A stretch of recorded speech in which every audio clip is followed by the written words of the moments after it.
आप देख रहे हैं खबर दोपहर। मैं हूं आपके साथ अलीम अतहर। मुख्यमंत्री हेमंत सोरेन के प्रधान सचिव के आप्त सचिव अरविंद कुमार के माता पिता की पलामू में गला रेतकर हत्या कर दी गई। मेदिनीनगर के कुंड मोहल्ला में उनके आवास पर दोनों की लाश अलग अलग कमरे में पड़ी मिली। सूचना मिलने पर पलामू के एसपी डॉग स्क्वाड की मदद से मामले की छानबीन में जुट गए हैं। छानबीन के दृष्टिकोण से घटनास्थल को सील कर दिया गया है। वहीं रांची से एक्सपर्ट की टीम मौके पर पहुंच रही है। पुलिस की छानबीन में बुजुर्ग की लाश बाहर के कमरे में पड़ी थी, जबकि महिला का शव किचन में पड़ा हुआ था। दोनों शव खून से लथपथ थे। देखने से लग रहा है कि उनकी हत्या किसी तेज धारदार हथियार से वार कर की गई है। मृत बुजुर्ग की पहचान राजेश्वर सिंह चंद्रवंशी के रूप में हुई है, जबकि उनकी पत्नी का नाम प्रमिला देवी है। राजेश्वर सिंह चंद्रवंशी रिटायर फौजी रहे हैं।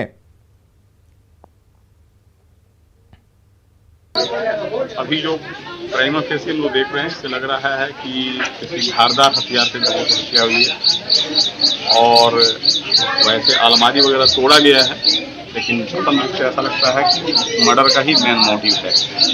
वो लूटने का मोटिव जिस तरह से पीओ देखने से लग रहा है वो कम प्रतीत होता है। वैसे हम लोग सारे बिंदु पर अनुसंधान कर रहे हैं। घर वालों से हम लोग सारी बात पता कर रहे हैं कि क्या रूटीन था इनका, कौन रहते थे, क्या किसी से कोई दुश्मनी थी। तो वो सारे बिंदु पर हम लोग इन्वेस्टिगेशन कर रहे हैं। हम लोग आज ही एक SIT गठित करेंगे और इस केस को टॉप प्रायोरिटी पे लेकर। और हमारे साथ संजय भारती जुड़े हुए इस खबर पर और ज्यादा जानकारी के साथ। संजय, आपसे जानना चाहेंगे क्या कुछ निकलकर अब तक सामने आया है? फिलहाल पुलिस और ज्यादा इस खबर के लिए जुट गई है, क्योंकि जो रांची से एक्सपर्ट की टीम आनी है वो आ चुकी है और पुलिस उसके साथ मिलकर के जो भी जानकारी इकट्ठा की जा सकती है वो की जा रही है। आपको बता दें कि एक डॉग स्क्वाड की टीम भी लगातार इस घटना के पीछे लगाई गई है। साथ ही परिजनों से भी लगातार बातचीत की जा रही है, मगर अभी तक परिजनों ने भी किसी के ऊपर आरोप नहीं लगाया और पुलिस भी अभी तक किसी खास आरोपी तक नहीं पहुंच पाई है। लेकिन सवाल यह है कि हत्या क्यों की गई है? क्या आसपास के लोगों ने कुछ बताया है या हत्या कब की गई है? यह हत्या करीबन रात में की गई है, जब दोनों बुजुर्ग दंपति घर में अकेले थे, क्योंकि उनके जो बड़े बेटे हैं वो मुख्यमंत्री सचिवालय में कार्यरत हैं और एक जो छोटे पुत्र हैं वो दो घर होने के कारण अलग घर में रहते थे। तो ये दोनों दंपति अकेले घर में रह रहे थे और रात में ही इन दोनों घर में घुसकर दोनों दंपति की हत्या कर दी गई। सुबह जब एक सफाई कर्मी साफ सफाई करने के लिए घर पर पहुंचा, तब यह पाया गया कि दोनों का शव तेज धारदार हथियार से पड़ा मिला है। उसके बाद इसकी सूचना पुलिस को दी गई। चलिए, बहुत बहुत शुक्रिया आपका तमाम जानकारी देने के लिए। औरंगाबाद में ASI का घूस लेते वीडियो वायरल हो रहा है। बताया जा रहा है कि घूस लेने वाला ASI अशरफी दुबे नबीनगर थाना में पोस्टेड है। वीडियो में ट्रैक्टर मालिक से किसी मामले में केस डायरी कोर्ट में सबमिट करने और बेल दिए जाने की बात कही जा रही है। दोनों ही वीडियो में ASI पैसा लेता साफ दिख रहा है। न्यूज़ 18 वायरल वीडियो की पुष्टि नहीं करता। इसके बाद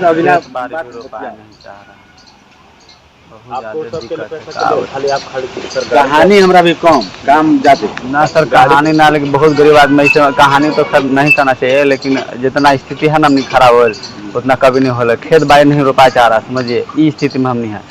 तो क्या करे अब भैया कह दिया तब वो भी लाना जरूरी है। खर्चा मांगेंगे तो सर हम लोग देंगे, ताकि हम सर मजबूर में फंस गए, हम न बीच में फंस गए। गाड़ी के खाली कैसे सोल्यूशन करवा दीजिए, उसके बाद आप जो डिमांड कीजिएगा हम दे देंगे। खराब है ठीक है, उसके लिए हम बतियाएंगे। पहले कल कितना है? 2000 रुपये उसके लिए आपको चिंता नहीं। तो ये दो तस्वीरें देख सकते हैं आप, नबीनगर थाना में पोस्टेड अशरफी दुबे की ये दोनों तस्वीरें वायरल हो रही हैं, जिनमें वो साफ पैसे लेते हुए दिख रहा है। साथ ही लेन देन की बात भी आप साफ सुन सकते हैं। हालांकि ये वीडियो वायरल हो रहा है और न्यूज़ 18 इस वायरल वीडियो की पुष्टि नहीं करता है। रुक करेंगे बड़ी खबर की। गया बालिका गृह मामले में अपडेट आया है। नवादा सिविल कोर्ट का बड़ा आदेश आया है। मेडिकल जांच का आदेश दिया गया है। पीड़ित ने यौन शोषण का आरोप लगाया है और उसके बाद अब नवादा सिविल कोर्ट ने बड़ा आदेश दिया है और इसके लिए मेडिकल टीम का गठन हुआ है जो मेडिकल जांच करेगी, क्योंकि कोर्ट ने मेडिकल जांच का आदेश दिया है। सिविल सर्जन के निर्देश पर मेडिकल टीम का गठन किया गया है। नवादा सदर अस्पताल में फिलहाल पीड़ित है, जिसकी जांच अब ये मेडिकल टीम करेगी।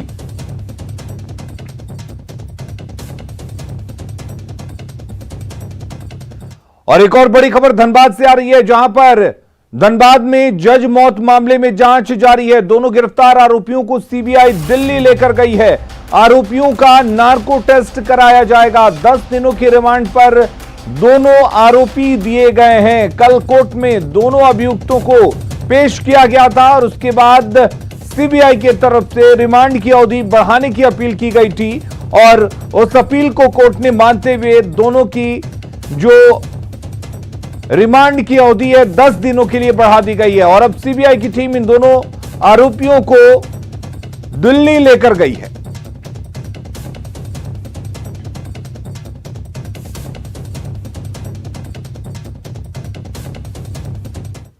बढ़ेंगे आगे। लखीसराय पुलिस पर एक बार फिर गंभीर आरोप लगे हैं। नगर थाने में पदस्थापित सब इंस्पेक्टर संजय कुमार सिंह पर आरोप है कि उन्होंने केस डायरी लिखने के लिए पीड़ित पक्ष से 1 लाख रुपए की मांग की। घूस मांगने से जुड़ा ऑडियो टेप वायरल होने के बाद एसपी ने तत्काल प्रभाव से आरोपी थानेदार को सस्पेंड कर दिया है। पीड़ित पक्ष की ओर से जारी किए गए ऑडियो टेप की पुष्टि न्यूज 18 नहीं करता, लेकिन इस वाक्य ने एक बार फिर से वर्दी को दागदार जरूर कर दिया है।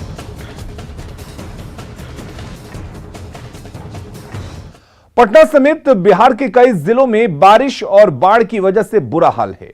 कई नदियां उफान पर हैं, कई गांव जलमग्न हो गए हैं, जिससे लोगों की मुश्किलें बढ़ गई हैं। उफान पर गंगा, दहशत में लोग।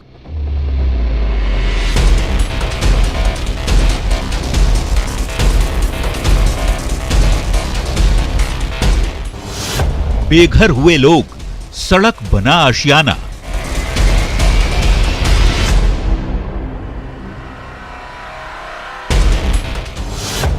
बाढ़ पीड़ितों के लिए नाव बना सहारा।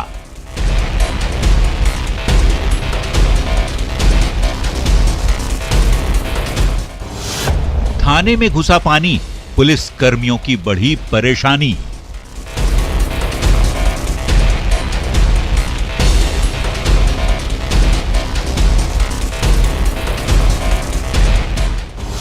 बाढ़ की मार, आफत हजार।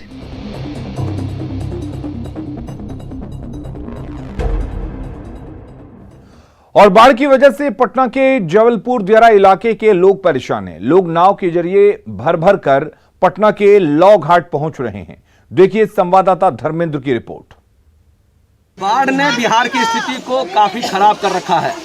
लगातार दियारा इलाके में पानी के भरने से लोग सुरक्षित स्थलों की तरफ भाग रहे हैं और ये सबलपुर दियारा इलाका से पहुंचे हैं लोग पटना लौ घाट पे। लगातार नाव भर के लोग अपने जान माल की रक्षा के लिए वहां से लौट रहे हैं और विस्थापितों की तरह यहाँ पर पटना लॉ कॉलेज में शरण लिए हुए हैं। ये लोग लगातार पिछले 4-5 दिन से सबलपुर दियारा इलाका से यहाँ पहुँच रहे हैं और यहाँ पहुँचने के बाद इन लोग को अभी तक कोई सरकारी सहायता नहीं मिली है। इनका इन लोगों को मलाल है। हम बात करेंगे इन लोग से, आखिर कहाँ है, किस परिस्थिति में यहाँ लोग पहुँचे हैं। सबलपुर दियर से हैं। क्या हुआ हो? पूरा भर गया पानी? पूरा पानी भर गया, कोई सुविधा नहीं। यहाँ पे है तो कोई सरकारी सुविधा कैसे पहुँचे सब वहाँ से? जब कैसे नाव से वहाँ से आ रहे हैं हम लोग, बड़ी दिक्कत से आ रहे हैं। घर पर सब लोग के दब गया है। क्या क्या लाए हैं? क्या है वहाँ से? पूरा सामान वान सब उठा के ला पा रहे हैं? सामान ला रहे हैं और सामान दह भी गया, बहुत सामान ऐसा दह गया, घर सब दह गया। हम लोग जान बचा के भागे हैं। परेशान हैं ये लोग बाढ़ के कारण और इनका साफ कहना है कि जिस तरह से बाढ़ का पानी इनके घरों में पहुंचा, ये लोग जान बचाकर वहां से लौटे हैं और यहाँ पर ये लोग सरकारी सहायता की उम्मीद में हैं कि सरकार की नज़र यहाँ तक पहुँचे और कुछ सहायता यहाँ लग इनके पास पहुँचे जिससे कि इनका भरण पोषण हो सके। न्यूज़ 18 के लिए पटना से धर्मेंद्र। गंगा और पुनपुन नदी के जल स्तर में वृद्धि होने से राजधानी पटना के फतुहा प्रखंड के कई गांव जहां बाढ़ की चपेट में हैं, वहीं फतुहा के मौजीपुर स्थित नदी थाना परिसर में गंगा नदी का पानी घुस जाने से थाने के पुलिस कर्मियों में दहशत का माहौल है। आलम यह है कि थाने में जब्त गाड़ियां पानी में डूब गई हैं। थाने के अपर थाना अध्यक्ष ने बताया कि गंगा खतरे के निशान से ऊपर बह रही है। ऐसे में वे लोग दहशत के माहौल में काम करने को मजबूर हैं। हालांकि उन्होंने बताया कि इस विषम स्थिति में भी पुलिसकर्मी पूरी ईमानदारी के साथ काम कर रहा है। फतुहा इलाके में गंगा का जलस्तर में काफ़ी वृद्धि हुई है। साथ ही साथ पुनपुन, दरधा, लोकायन, महात्मायन, भूथी सहित सभी नदियां उफान पर है, जिस कारण फतुहा प्रखंड के दर्जनों गांव बाढ़ के चपेट में आ गया है। हम सरकार से मांग करते हैं कि राहत एवं बचाव कार्य चलाया जाए। तो ये तो खतरे का निशान से बाहर है और पानी बहुत तीव्र गति से बढ़ रही है और हम लोग भी दहशत में हैं। और ये गाड़ी जो जब्त है वो भी गाड़ी लगभग आधा डूब चुकी है। थाना का कितना हिस्सा डूब चुका है? ये जो नीचे गाड़ी घोड़ा है, देख ये रहे हैं कि बैठने उठने का व्यवस्था ना, बैरक में बंद रह रहे हैं। अब तो इधर उधर घूमने का तो देख रेख सब पानी में क्षति हो रहा है। सब यही और क्या हम बोल। गंगा में लगातार बढ़ रहे जलस्तर के कारण दियारा के कई गांव डूब गए हैं। दियारा के रायपुर हसन गांव पूरी तरह से बाढ़ से तबाह हो गया है। गांव के लोग घर का सारा सामान नाव पर लादकर विस्थापन करने को मजबूर हैं। ग्रामीण पटना लॉ कॉलेज के पास पॉलिथीन का आशियाना बनाकर रह रहे हैं। न्यूज 18 की टीम विस्थापितों का हाल जानने पहुंची, साथ ही जिला प्रशासन की मदद से अपील भी की है। बाढ़ पीड़ितों से बात की न्यूज 18 संवाददाता रवि एस नारायण ने। गंगा के लगातार बढ़ते जल स्तर के कारण जो निचले इलाके हैं, जो दियारा के इलाके हैं, वो पूरी तरह से डूब गए हैं। और एक तस्वीर जरा देखिए कि यहाँ पे जो दियारा इलाके के कई गांव जो है वो डूबने के कारण जो लोग हैं अपने घर का सारा सामान नाव पर रख करके और इस किनारे पहुंच रहे हैं। और ये लॉ कॉलेज का पीजी हॉस्टल है और पीजी हॉस्टल का जो कैंपस है यहीं पे आशियाना बना रहे हैं। तो ये देखिए पूरा परिवार किस कदर अपने सारे जो बक्से हैं, चूल्हा है या अलमारी है या फिर तमाम पलंग है, सब सामान के साथ वहां से विस्थापित होने को मजबूर है। और ये हालात आप देख रहे हैं कि दियारा गंगा में लगातार बढ़ते जलस्तर के कारण। कहाँ से आ रहे हैं आप लोग? रायपुर, सोनपुर, बंगाली पे। तो क्या स्थिति है? पूरा गांव डूब गया? पूरा गांव भर छाती पानी है। अच्छा। घर का सारा सामान पूरा सामान निकाल के चला है। रायपुर हसन बंगाली टोला सबलपुर वहीं से आते हैं। सब घर डूब गया? हाँ, घर सब भंसे पर भंसई थे। अब कैसे कैसे नाव भाड़ा क के अपन आई कल के अली हमनी आखनी माल हुई सामान घर के लिए माल जाल हुई। हाँ, नावे से आता अब उतार के। इतना पानी है, डुबाओ, घर द्वार सब भंस रहा है। कोई सहायता न है सरकार तरफ से, माल जाल ऐसे ही पानी में है ना, कोई मदद नहीं, कोई चीज नहीं मिल रहा। दिक्कत तो है, दहाल तो है, तो दिक्कत तो है, बाकी कोई सहायता नहीं मिल रहा है। तमाम जो दियारा के लोग हैं वो निकल करके यहाँ पे पीजी हॉस्टल का जो कैंपस है यहाँ पे शरण लेने को मजबूर है।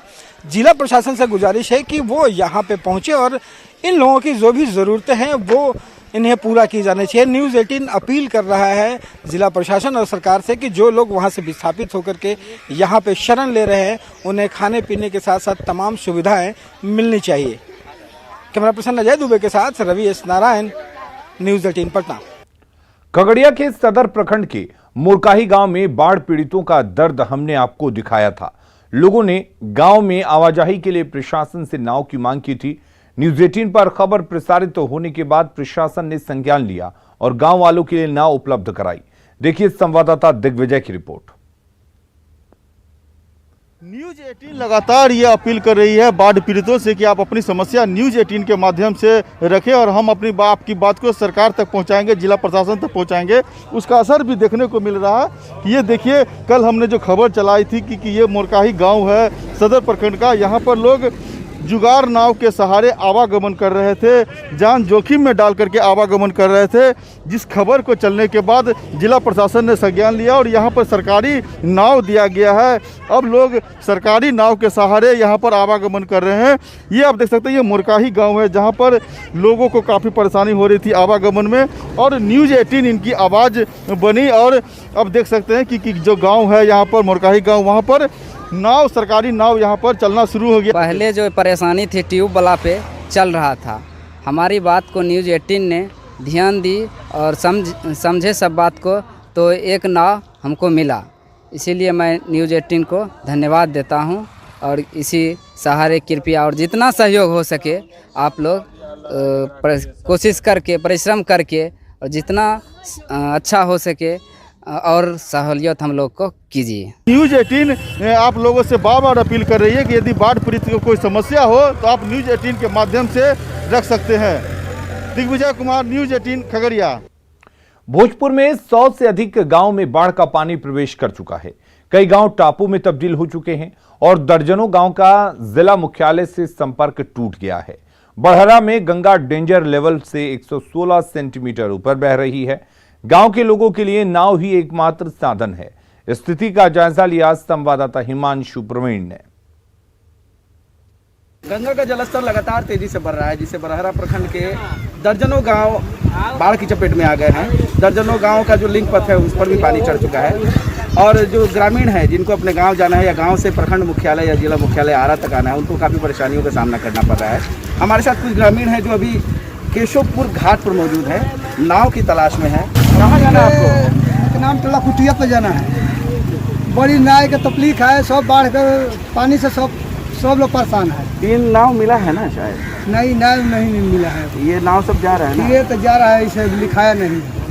हम मजबूरी में हम लोग कह के भाड़ा बस ले जाते हैं। दूसरा ठंडा है। कैसे जाइएगा? पानी जाने का रास्ता है कहाँ?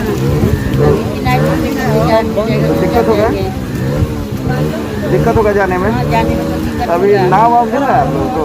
अभी नाव कहाँ मिला है? नाव लेके जाएंगे तो जाएंगे। साफ तौर पे जो ग्रामीण है वो काफ़ी परेशान है।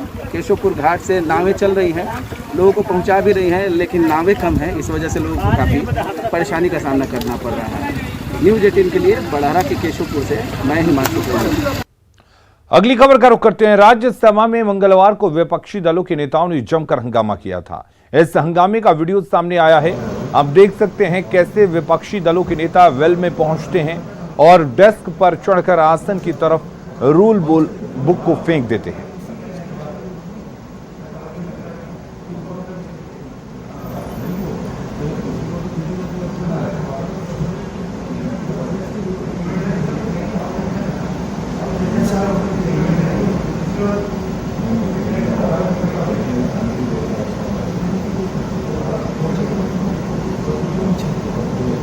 कोविड-19 से बचाव के लिए टीका लगवाना बेहद जरूरी है और टीका लगवाने के लिए लोगों को राजी कर पाना सबसे मुश्किल। ऐसी कई अफवाहें हैं और मिथक हैं जो वैक्सीन को लेकर फैलाई जा रही हैं, जिनकी वजह से लोग झिझक रहे हैं। लेकिन इन चुनौतियों के बावजूद मध्य प्रदेश में एक आंगनबाड़ी कार्यकर्ता ने समर्पण भाव का शानदार उदाहरण पेश किया और अपने गांव के आदिवासियों के टीकाकरण में जुट गई। कोविड-19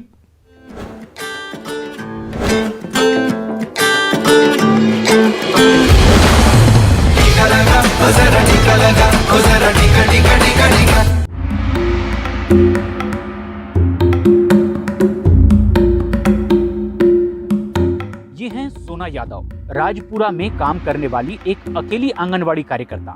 सोना का कहना है कि जब महामारी आई तब यहाँ के लोग बहुत ज्यादा डर गए थे। भाग क्यों जाते थे? लेकिन डर लगता था उनको कि कोरोना निकाल देंगे तो हमको हॉस्पिटल में भर्ती कर देंगे और वहाँ से हमारी डेड बॉडी आएगी कि नहीं आएगी, वहीं मर जाएंगे। उनको ऐसा भ्रम था। और आज भी वही मिथक लोगों के दिमाग पर हावी है। क्या वजह क्या आप लगाना नहीं चाहते?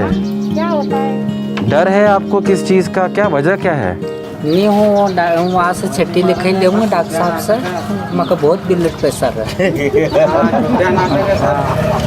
ये सही कह रहे हैं कि ये नहीं, कुछ नहीं है इनको, ये लगवाना है कि इच्छुक ही नहीं। तो इसलिए हम चाहते हैं कि आप ये